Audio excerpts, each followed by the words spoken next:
Good afternoon, everyone, and thank you for joining us today for a virtual roundtable on Trump's failed leadership and what it has meant for Mainers in the last 4 years. My name is Kathleen Mara, and I'm chair of the Maine Democratic Party. Joining us today for this roundtable is Congresswoman Chellie Pingree, State Representative Genevieve Mcdonald, Victoria Spencer Keene from Piscataquis County, and Valerie Tate from Waldo County. Over the last 4 years, we've learned a lot about Donald Trump. But of all the things we've learned, there is one that looms above all others. He doesn't care about Maine people. As our country has faced crisis after crisis, Trump has not just ignored the problems Americans are facing and abdicated his responsibility to lead, but his decisions or lack of action have made the crises worse.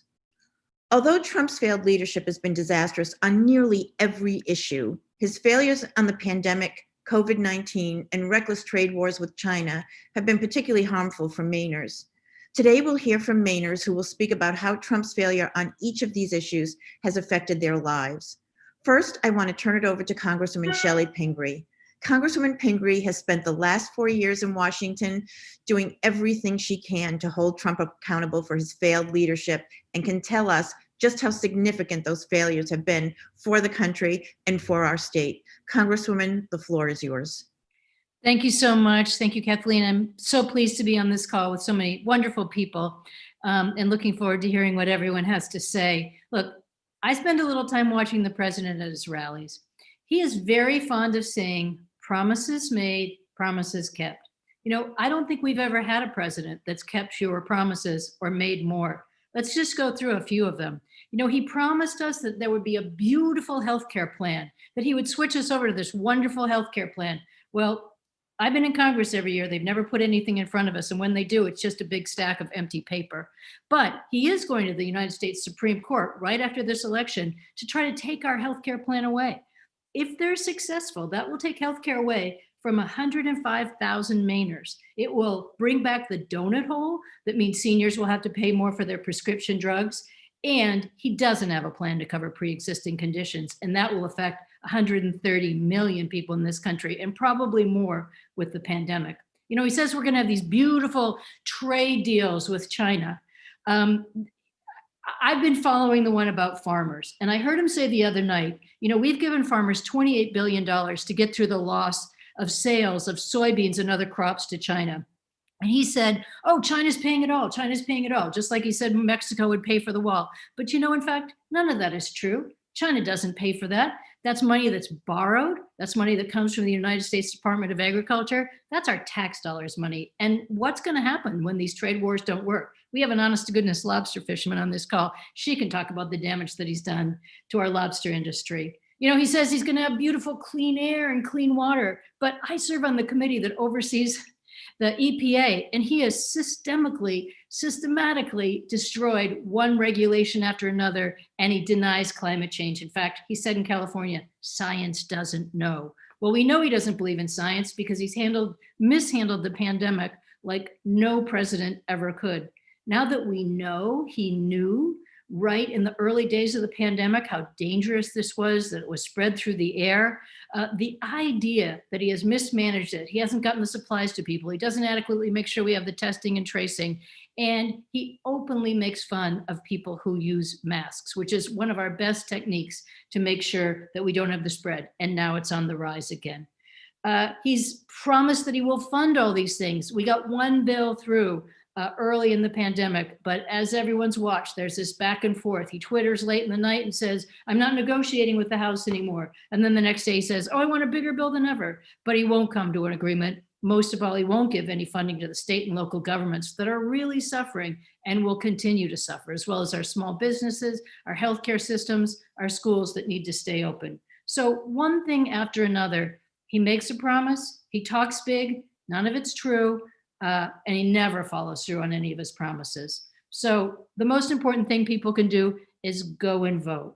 We have to change this situation. It's been long enough having a president who lacks character, lacks integrity, who has complete disregard for the norms of our country, for our normal ways of going about doing things in business or politics, or just basic decency.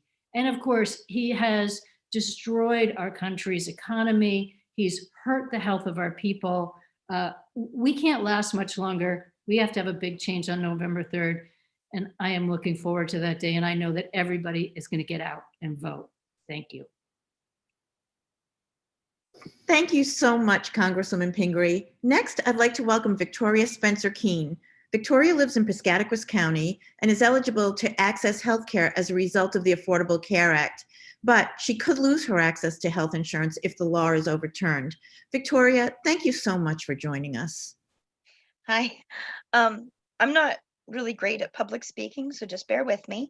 My name is Tori. I'm 37, and I have pre-existing conditions that involve both my physical and mental health.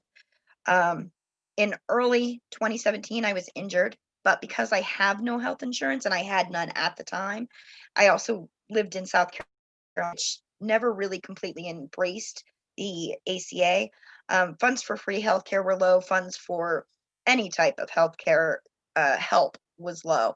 So I was unable to receive care for my hip. I actually, to this day, don't even know exactly what is wrong. And it put me in a wheelchair for years and years, which I was getting out of. And I'm basically at this point covering up the pain using cannabis, but I don't know if I'm doing permanent damage in order to be able to walk. So it's one of those things that has just sort of spiraled out of control. Right now, I actually owe money to two different hospitals, one in South Carolina and one here in Maine. And one of those bills is about $1,700, and I've been paying it $25 a month. If my math is right, it will take me about, I think 56 years was what I came up with. And the smaller bill, which is only about 6,000, will take me about 22 years. Because there are options that I need on a regular basis, I am paying for my medication in cash. Although I do get a main version of a prescription coverage that does help me with my inhaler and everything like that. But I average about $80 a week just for my medications, and I'm paying that in cash because I don't have the health insurance. So, I mean, with all of this, my husband and I have both lost work. My husband was once fired from a job because he left everything in the middle of what he was doing to come and rescue me because I had fallen, and we couldn't afford to call 911 and get an ambulance. And this is just a cycle that continues. Um, I was actually asked to talk about this today because I'm not the only one in my situation. I'm not the only one who has to redo the budget 2, 3, sometimes 4 times a month. Not the only one who needs a dozen, almost like a dozen doctors before actually scheduling a visit just to make sure I'm going for the cheapest one. Um, and I'm not the only person who won't go to the ER unless I'm bleeding profusely or I think it's my heart. Medical care is more expensive in America than just about anywhere else in the world. And the ACA not only bridges gaps in coverage, but it also helps to regulate some of those prices that people pay out of pocket. Without it, more people are going to be where I am or where hundreds of thousands of us have been. So at this point, getting rid of the ACA is going to hurt all of us, not just the people who need the medical care, but the people who live with those people who are stuck taking care of those people often. Um, Now, recently, after I had my most recent medical stay in a hospital, I was talking to a woman who was helping me try to fill out the application to get some assistance on paying the bill. And she said, "You realize you actually are eligible to get help through the Affordable Care Act to pay part or all of your actual insurance premiums." And we had been told anywhere between, I think the lowest quote I ever got was $2,000 a month for health insurance. So, I mean, I was sitting there crying when she told me that. I think I just felt so much relief. But then within a couple of hours, all I could think was, okay, well, there's this new Supreme Court justice they're putting in, and what's going to happen to me? what's gonna, I mean, am I even gonna be able to get help? Is it even important to apply if it's just gonna be taken away? So I think a lot of times we forget that there are people out there who are still suffering and are able to get help and don't even know it yet. So thanks. Thank you, Tori. Now we're joined by Valerie Tate. Valerie lives in Waldo County and lost a family member due to COVID. Valerie, thank you so much for being here. The floor is yours. Thanks, Kathleen, and thanks a lot, Victoria, for sharing your story. You know, I have so much respect for you, Victoria, and others who can tell us, you know, personally from their own lives, you know, what this administration has meant, the damage that it's done. You give me courage to share my story. You know, we hear all kinds of statistics that sound horrifying about the number of people who died in the pandemic, been sick, you know, been unemployed. But sometimes it's a different feeling when you know a real person. We have a family member who, she was 59. She had pre-existing condition. She was an active person. She was working. She has 2 grown children. And she got sick probably in late February or early March. And if she had known what the president and the vice president knew back in January, I know she would have taken precautionary measures. She knew the risks that she was under, and she was very careful with her health. Unfortunately, she didn't know, and she continued about her very public job, contributing to her community, and she got sick. And she was sick for a number of months, in and out of hospitals and rehab facilities, and then she passed away. And, you know, she was a real person who had family, friends, people who loved her, adored her. And now she's gone, and what she might have contributed for the rest of her life, for, you know, at 59, she had many more productive years, is now lost to all of us. Well, I just found out the day before yesterday that another family member has now tested positive for the virus. This is a young person in college, and she's currently asymptomatic, and we hope she'll be fine. But for her, it's, you know, it's devastating. She was in her first year of college, you know, very excited, doing all kinds of fantastic things, and now she's home under quarantine. It's not the end of the world, but it's a significant event in her life. And so I just want to thank everybody on this call for all you are doing, and anyone else out there who has already voted or is going to vote today or tomorrow or on election day. We need to make a change. You know, lives really do depend on it. Thanks. Back to you, Kathleen. Thank you, Valerie. Now we're joined by State Representative Genevieve Mcdonald. Representative Mcdonald is a champion for working Mainers, serving her first term in the Maine legislature. She's also a commercial fisherwoman in Stonington. Representative Mcdonald, the floor is yours. Thank you, Kathleen, and thank you, Valerie, so much for sharing your story. We do hear the numbers of COVID cases, and until we all know somebody that has been impacted by the virus, it's difficult to relate to that in our own lives. I unfortunately have numerous friends at this point that have lost a parent to COVID, and I am deeply disturbed by the increase in case counts that we are seeing in the state of Maine over the past 2 days. And I strongly encourage everybody to take the necessary precautions and to keep yourself, your community, and your family safe. Over the past 4 years, Donald Trump has made a lot of promises. He's promised us better healthcare, he's promised us fair trade deals, and he's promised to defend working class Americans. He hasn't delivered on any of those promises. His failure to respond to the pandemic has cost 225,000 American lives.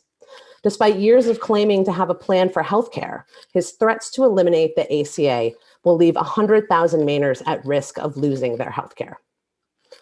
His failed trade war has deeply impacted Maine industries, including mine, the Maine lobster industry. That's why we are going to make a plan to vote, and we are going to vote him out. So I hope you'll join me in making a plan at voteinmaine.com. The tariffs that went into effect in 2018 have inflicted grave damage on the Maine lobster industry. They created a more than 50% drop in exports to China, which was our largest export market for Maine lobster. Donald Trump has tried to buy back some of these votes through the Seafood Trade Relief Program. In doing so, he has admitted that he has caused grave damage to the Maine lobster industry. Now, instead of selling lobster to markets around the globe, we are using taxpayer funds in an attempt to reimburse lobstermen. The problem with this is that they only cover 2019. The tariffs went into effect in 2018, so that is 1 year that has been completely lost. The other problem with this is that Donald Trump left out dealers. Our wholesale dealers are the sector that have scrambled to replace those markets, to invest in advertising, to invest in marketing, and make sure that Maine lobstermen still had something to fall back on. Another segment of the population that Donald Trump left out were the widows and families of Maine lobstermen who have died since 2019. Those families are not eligible to apply for seafood trade relief funds that their spouse, husband, or family member earned. He has disappointed Maine lobstermen and Maine families. You've heard Donald Trump take a lot of cheap shots at the Northeast Canyons and Seamounts National Monument, an attempt to lift Obama-era restrictions. He touts it as one of his greatest accomplishments for Maine lobstermen. There are two problems with this. There's problems with everything that Donald Trump does. The first and most glaringly obvious problem is that the Seamounts National Monument is located 130 miles southeast of Cape Cod. It is not even within the Gulf of Maine, and Maine fishermen do not fish there. There are no boats in Maine, even our furthest offshore midwater trawlers, that fish in the National Monument. The second part that Donald Trump has left out of this is that lifting those restrictions actually did not mean that fishing is allowed in the National Monument, which does remain a national monument. All this did was return management to the New England Fisheries Management Council. There is still not fishing in this area. It will go into litigation and it will go into regulatory management for years to come. Donald Trump has done nothing but make press for himself, press that is not accurate. Donald Trump is a president who takes meaningless actions with little to no understanding of their impacts. As a Maine lobsterman, I am absolutely tired of being used as a political pawn in Donald Trump's lies. And that is why we're going to vote him out. And we are going to vote for real leadership on November 3rd. Thank you for joining me. Back to you, Kathleen. Thanks, Genevieve, for sharing your story and for your hard work in the State House on behalf of Maine families. Our guests today have made it clear that under Donald Trump's failed leadership, Maine has struggled. Trump has devastated our economy with his trade war. He's risked our public health with his botched response to the coronavirus, and he has threatened our access to healthcare over and over again. It's never been more clear that we need real leadership in the White House. Joe Biden has plans to address the coronavirus, to build the economy back better, and to ensure that every American has access to affordable health care. Joe knows that we can, we must, and we will make progress on these issues. But in order to get there, we have to work harder than ever before over the next 5 days to elect him and Democrats up and down the ballot. This election is already underway, and Mainers are voting in droves, but we must leave no stone unturned. This weekend, I personally will be out knocking on doors every day to make sure that more Mainers vote than ever before. We have to leave it all on the field, and that's why we need you to sign up to volunteer with us. Visit www.maindems.org/GOTV and sign up to knock doors or make calls and help us get out the vote by November 3rd. And if you haven't already, it's time to make your plan to vote. Tomorrow is the last day to vote early in person by absentee ballot at your town office. Visit www.voteinmaine.com to find out everything you need to know about casting your ballot in this election. Make your plan to vote today and stick to it. This ends our discussion today. I want to once again thank the Congresswoman Pingree, Representative Mcdonald, Victoria, and Valerie, and thank you to everyone who is watching at home. I look forward to working with all of you this weekend.